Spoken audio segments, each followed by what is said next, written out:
Hello my friends, John LaRuffa here with another Unbiased unboxing, and in this episode we're going to take a look at the Guild of Merchant Explorers. So let's see what's inside this big but not very heavy box. And as usual folks, please like and subscribe to my YouTube channel so I can continue to build up my fan base. So looking at the box, the artwork is kind of muted, but I do love the fact that you could see the back of what you're doing. You get an idea. It kind of gives you, you know, I don't know, a little bit of an understanding of what you're really going for. But really the key is you can see the components, and I appreciate that. So I took some time to think about this one because I think it's on the lighter end of things, but that's okay. I was looking for a little bit of a breezier solo game, and on this one looks like it checked those boxes from what I read about it. So happier. Give that a shot. Okay, so inside the box here, start right with the rules. Okay, and the rules fit the box.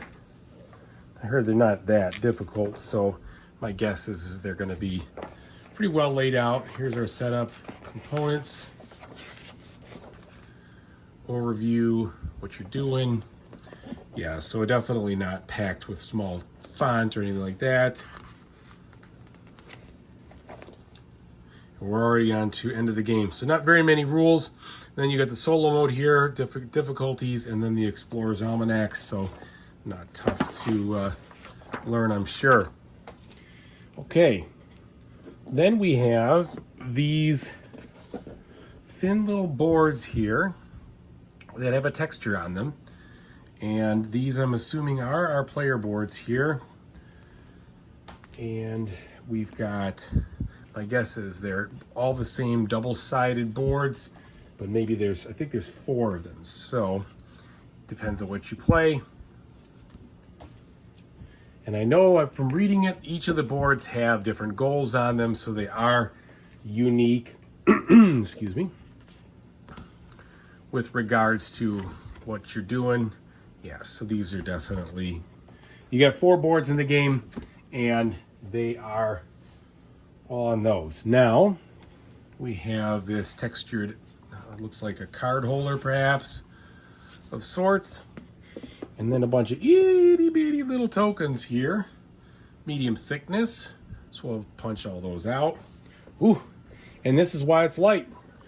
Not a whole lot inside this bad boy. I'm surprised they went with such a thick box, you know. I guess it's just their standard box. They probably could have cut it down without any real issue, but that's okay. But we've got a lot of white space in there. I kind of knew that going in, so I'm not too surprised. Let's look at our wooden components here. So it looks like we've got 1 per player color here. We've got cubes, and we've got what look like little castles. Maybe those are outposts or villages or something of that nature. So we've got 1 per player color, and then a bunch of very thin looking towers.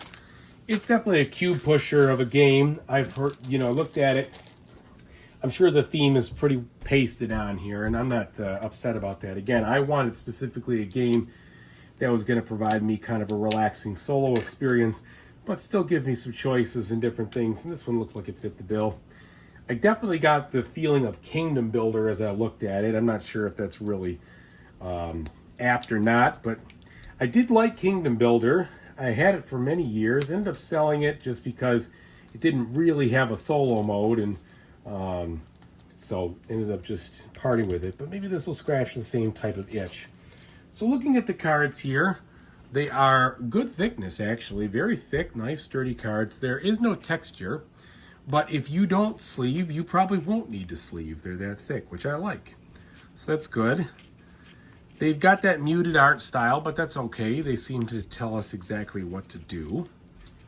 All right, so we've got a bunch of those. Then it looks like we have a bunch of, maybe those are, yeah, treasure cards of sorts. And we've got some coin cards.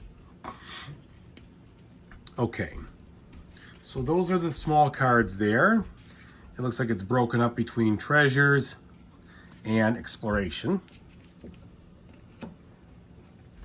And in the larger cards, these most likely will be our goals for each of the map. And I think there are 6 goals per map, of which you play with 3, I think.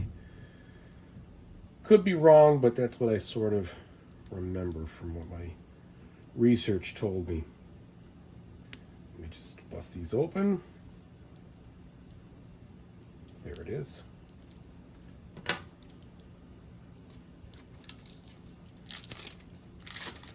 Okay, and again, nice and thick.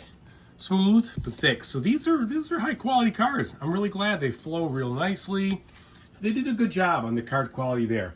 Again, a lot of empty space in the box. It's okay. It is what it is. I'll probably throw the insert out because I don't want these things to sag, and they most likely will. There's no need to have an insert in a box like this, but I understand why they did it for shipping purposes. Anyway, thank you very much for watching, guys. I really appreciate it. Whatever you decide to play in the future, hope you have a fantastic time doing it. Take it easy now.